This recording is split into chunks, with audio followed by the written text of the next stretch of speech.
Cricketer था, cricket खेलता था, तो जब उसका चाल ढाल देखते थे ना, हम बोले देखो जीरो में आउट हो जाएगा। वही ये लोग का, ये लोग से जीरो कोई औकात नहीं है। ये हिंदी भाषा की जगह नहीं है, बंगाली है, बुद्धिमान लोग है, पढ़ा लिखा लोग है, समझ गए ना। असदुद्दीन अवैसी क्या है? जीरो है, जीरो। अब्बास सिद्दीकी क्या है? जीरो है, जीरो। उसको दो पार्टी जो मिलके हवा दे रहा, अब्बास सिद्दीकी, की बोले थे ना अपनी दादा, दारुण कोदा बोलचे, दारुण कुछ नहीं है, सब पैसा का खेल है भैया। देखते जाइए, चमत्कार को नमस्कार है। आगे देखिए होने वाले दिन में क्या होगा, सब सामने आ जाएगा। यहाँ कुछ भी बाकी नहीं बचा हुआ है। हम लोग जो काम किए हैं सारा दुनिया देख लिया है। ये अब्बास सिद्दीकी बोलिए, असदुद्दीन अवैसी बोलिए, ये सबका कोई मतलब कोई ये है? 2 दिन खड़ा हुआ जुम्मा 8 दिन पार्टी बना लिया, पार्टी हो गया।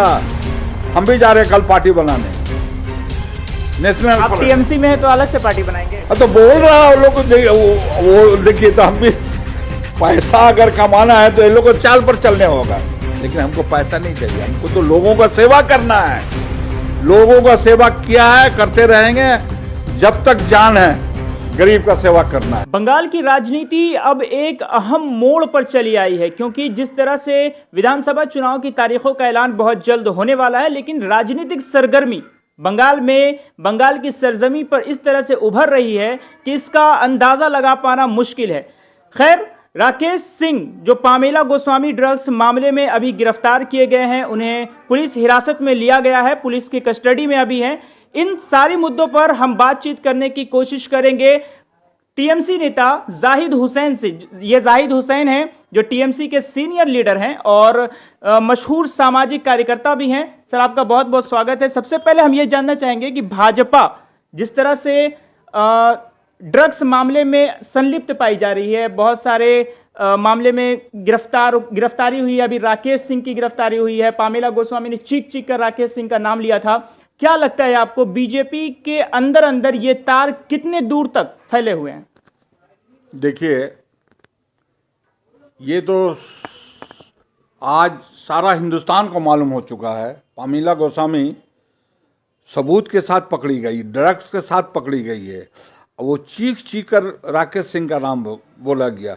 जो ये बंदा को फ़ोन किया गया, तो ये फ़ोन पे बोला कि ठीक है मैं आता हूँ, लेकिन उसके बाद फरार हो गया। दूसरे बाद फ़ोन बंद है। जब पुलिस उसके घर में पहुंची तो उनके बेटों ने बहुत शरारती इकदाम उठाया और उन्होंने उनके साथ कोऑपरेट नहीं किया, बल्कि उनको बदतमीजी से पेश आया और उनको घर में ढुकने नहीं दिया गया। लिहाजा पुलिस को, बच्चों लोगों को बोला कि मेरे पापा दिल्ली गए हुए हैं। तो बच्चे लोग भी झूठ बोल रहे हैं, इसका मैं अभी बताना आगे चल रहा हूं। लेकिन फिर दोनों को, बच्चों को गिरफ्तार किया गया कि भाई पुलिस को तुम लोग पुलिस के काम में बाधा दिया, पुलिस के काम में डिस्टर्ब किया, इसलिए आप लोगों को चलिए, उसको इसलिए पकड़ा गया। और वो बोले, चीख के लड़का बोला कि मेरा पापा तो वहाँ दिल्ली में है, चले गए हैं।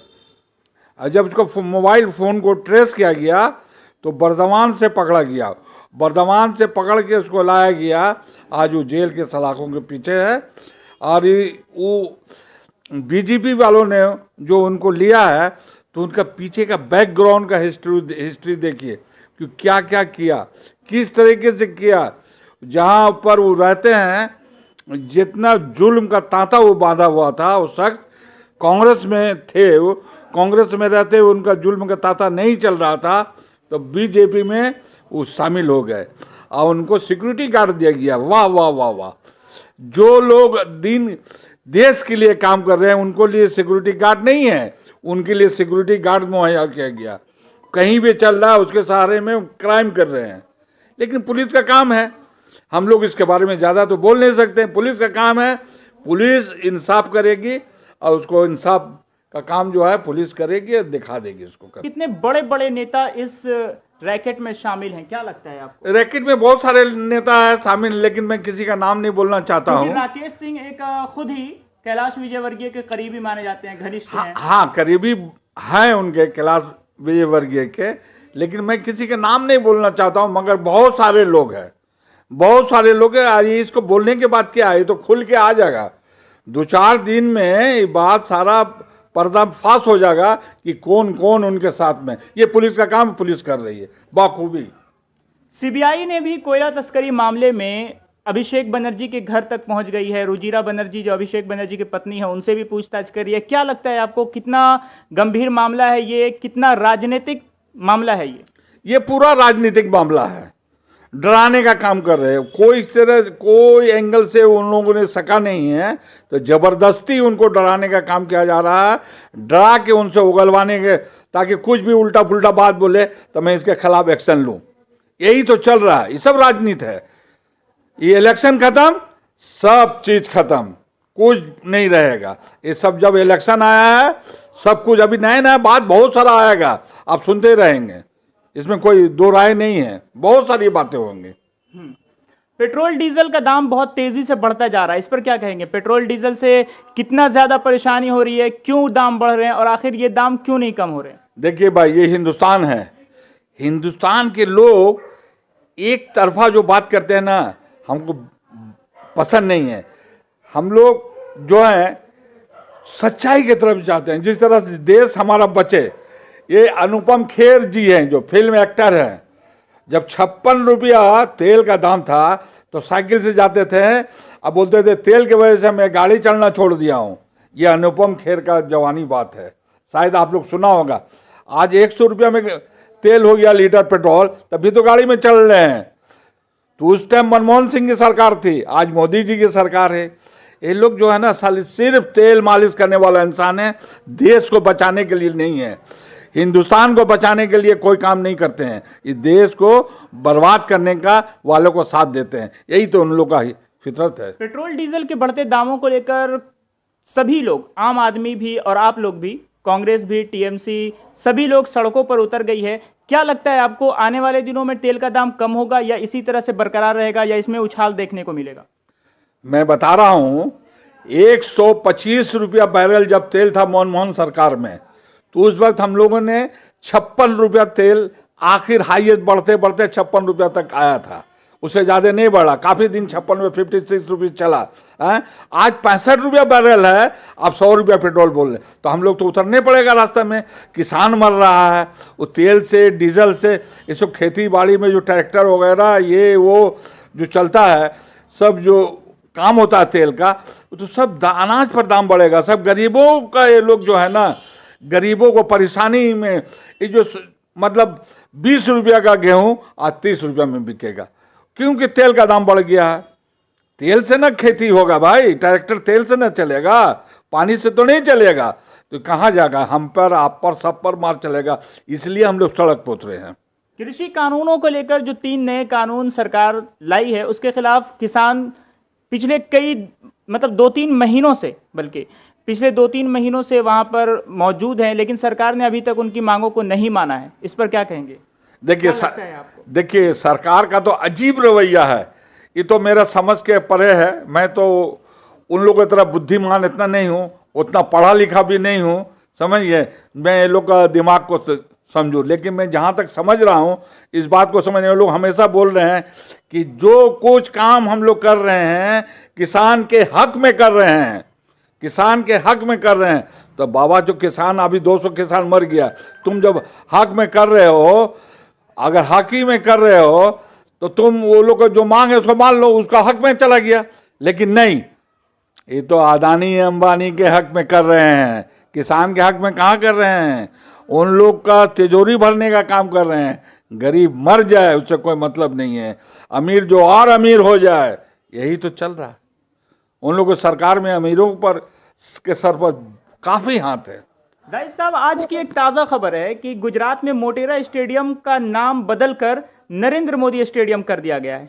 इस पर आपको क्या लगता है, क्या आपकी राय है? मैं तो बहुत ही खबर को सुन के मैं बहुत ज्यादा हैरान हो गया हूं कि कैसे हो सकता है भाई, गलती हो गया है लोग से। मोदी जी का नाम बोल रहे हैं, मोदी जी तो अभी जिंदा है। आप हमको कोई भी ऐसा एक आदमी बताइए देश का जो जिंदा रहते हुए उसके नाम से स्टेडियम हो, एयरपोर्ट हो, कुछ भी हो, ऐसा कहीं बना है? जो लोग स्वर्गवास हो गए हैं, स्वर्ग में जगह ले लिए हैं, उनके नाम से, जो अच्छा काम करके गए हैं दुनिया में, उनके नाम से स्टेडियम हर दुनिया में, पूरा वर्ल्ड की बात बताता हूँ। लेकिन जीते जी हम तो घबरा गए कि क्या मोदी जी का देहांत हो गया ना क्या भाई, लेकिन ऐसा नहीं हुआ, वो भी तो जिंदे हैं। इसी तरीका का वो लोग, मतलब मैं तो बहुत परेशान हूं कि भाई ये कैसे हो सकता है। मोदी जी के रहते हुए मोदी जी के नाम से मोटेरा स्टेडियम का नाम बदल के मोदी जी नरेंद्र मोदी क्रिकेट एसोसिएशन के नाम से रख दिया गया है। मुझे एक बात समझ में नहीं आ रहा, मुझे कुछ भी हैरत ऐसी नहीं है जो उन्होंने ये किया है काम, मुझे हैरत की कोई बात नहीं है कि उनका तो जमीन पहले ही मर चुका है देश के। अरे देश का जो कोई भी जनता हो, बंदा हो, औलाद के तरह हो, प्रधानमंत्री का काम है, लेकिन वो शुरू से आज तक देख लीजिए जिस तरह जमीन मर गया है, तभी ना उसका मुर्दा होने का सबूत है। हम तो चाहते हैं प्रधानमंत्री है, देश के लिए काम करें, देश के लिए अच्छाई करें, जो कुछ भी है, बुरा है भला है मेरा देवता है, बुरा है भला है मेरा देवता है। प्रधानमंत्री हिंदुस्तान की जनता का देवता है, लेकिन उसको कोई भी काम करने से पहले उनको सोच समझकर कदम आगे बढ़ाना चाहिए। उस देश का उस उन्हीं पर निर्भर है। लेकिन हम लोग जो है गलत को गलत बोलेंगे, सही को सही बोलेंगे। वो झूठ बोलते हैं। उन्होंने कहा था कि अच्छे दिन आएंगे, काला धन लाएंगे विदेश से क्या काला धन आया? अच्छे दिन आया? झूठ पर झूठ। लोगों को 2 करोड़ लोगों को ये करेंगे, नौकरी देंगे साल में, दिया उन्होंने 15 लाख रुपया करके हर फर्द के बैंक में अकाउंट में जमा होगा। उन्होंने दिया क्या? नहीं दिया। जाहिद साहब, एक सवाल है कि बिहार में जब चुनाव हुआ था, हाल ही फिलहाल बिहार में विधानसभा चुनाव हुआ, वहां पर बीजेपी ने दावा किया कि कोरोना की जो वैक्सीन है वो फ्री में देंगे। बंगाल में भी चुनाव होने हैं, यहां पर उन लोगों का दावा है कि सोनार बांग्ला बनाएंगे, बंगाल को पूरा सोनार बांग्ला बनाएंगे। क्या लगता है आपको, क्या बंगाल में सोनार बांग्ला की जरूरत है? बंगाल में बंगाल को सोनार बांग्ला बनाना चाहिए? देखिए भाई, ये सब सवाल हमसे मत पूछा कीजिए। ये लोग तो झूठ पर झूठ बोलते हैं। ये तो आपको ही मालूम है, बिहार में बोला कोरोना का वैक्सीन लोगों को लगाएंगे, लगा आज तक क्या? कोई भी बता सकता है? झूठ बोलने की क्या जरूरत है? आप वोट ले लिया ये सब बोल बाल के, और वो लोग बेचारा गरीब मासूम इंतजार में बैठा हुआ है कि अब मुझे मिलेगा, अब मुझे मिलेगा। कुछ भी नहीं मिलेगा। अब इधर बंगाल में चले आए सोनार बांग्ला बनाने के लिए। अरे यहाँ तो माँ माटी का सरकार है, तृणमूल कांग्रेस की सरकार है, ममता बनर्जी की सरकार है। उन्होंने आज दिखा दिया, ये जो सबको दिया गया, कार्ड दिया गया इंश्योरेंस का 5 लाख रुपया का हेल्थ कार्ड दिया गया है। ये जो बहुत बड़ा अचीवमेंट है, इसमें नहीं है। लोगों को राशन फ्री दिया जा रहा है, लोगों के लिए रोजगार मुहैया किया जा रहा है। आप बोलते हैं सोनार बंगला बना देंगे। अरे सोनार बंगला तो पहले तो बोलने का भी लोग सोनार बंगला, मतलब बंगला बोलने भी नहीं आता है। ये लोग जैसे पहले के जमाने में ईरान से, यहाँ से मुगल वो लोग जो आया हुआ था, जैसा हिंदुस्तान को कब्जा करके राज कर रहा था, वही स्टाइल का ये लोग उसी का स्टाइल पर चल रहे हैं। भाजपा कह रही है कि बंगाल में परिवर्तन लाने की जरूरत है। क्या आपको लगता है कि बंगाल में परिवर्तन लाने की जरूरत है? क्या परिवर्तन लाएगा, हमको पहले बता दीजिए। अब क्या परिवर्तन? ये सब सुन के मेरा दिमाग खराब। परिवर्तन क्या लाएगा भाई, हमको बताएंगे तो ऑलरेडी परिवर्तन हो के पड़ा हुआ है। उससे नीचे क्या होगा? फ्री खाना हम लोग दे रहे हैं, फ्री राशन दे रहे हैं, हेल्थ कार्ड दे रहे हैं, सब कर दिया है। तब इसका नीचे कहाँ जाएगा? बच्चों के शादी का 25,000 रुपया दे रहे हैं, सब चीज कर रहे हैं हम लोग। एकमात्र सरकार हिंदुस्तान में है तो ये वेस्ट बंगाल का सरकार है। और दूसरे नंबर में अगर मैं कहूं तो दिल्ली की जो सरकार है आम आदमी पार्टी की, वो सरकार है जो लोगों के लिए काम कर रहा है। लेकिन हम लोग से नीचे है, उनसे मेरा कोई ताल्लुक नहीं। जो लोग कर रहा है हम उसको बोलेंगे। अरे भाई, आप तो कुछ किए ही नहीं है आज तक। लंबी लंबी बातें, लंबी लंबी भाषण, इसको उसको खड़ा करके वोट कटवा के कुछ नहीं होगा। 200 आप हम लोग आ रहे हैं, आएंगे, थे, हैं, रहेंगे। जाहिद साहब, एक और सवाल था कि बंगाल में विधानसभा जो चुनाव होने हैं, चूंकि आप टीएमसी के नेता भी हैं और सामाजिक कार्यकर्ता भी हैं। जमीनी स्तर पर आपको क्या लगता है कि बंगाल में MIM factor, Abbas Siddiqui factor, ये ममता बनर्जी के लिए टफ होगा?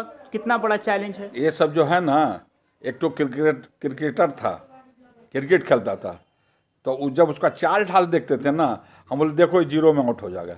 तो वही ये लोग का, ये लोग सब जीरो, कोई औकात नहीं है। ये हिंदी भाषा की जगह नहीं है, बंगाली है, बुद्धिमान लोग है, पढ़ा लिखा लोग है, समझ गए ना। असदुद्दीन ओवैसी क्या है? जीरो है, जीरो। अब्बास सिद्दीकी क्या है? जीरो है, जीरो। उसको दो पार्टी जो मिल के हवा दे रहा अब्बास सिद्दीकी को, आहा की बोलेছেন আপনি दादा, दारुण কথা বলছেন।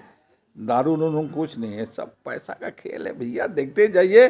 चमत्कार को नमस्कार है, आगे देखिए होने वाले दिन में क्या होगा, सब सामने आ जाएगा। यहाँ कुछ भी बाकी नहीं बचा हुआ है। हम लोग जो काम किए हैं सारा दुनिया देख लिया है। ये अब्बास सिद्दीकी बोलिए, असदुद्दीन ओवैसी बोलिए, ये सबका कोई मतलब कोई ये है? 2 दिन खड़ा हुआ, जुम्मा 8 दिन पार्टी बना लिया, पार्टी हो गया। हम भी जा रहे हैं कल पार्टी बनाने, नेशनल। आप टीएमसी में है तो अलग से पार्टी बनाएंगे? अब तो बोल रहा है लोग वो देखिए, तो हम भी पैसा अगर कमाना है तो ये लोग को चाल पर चलने होगा, लेकिन हमको पैसा नहीं चाहिए, हमको तो लोगों का सेवा करना है।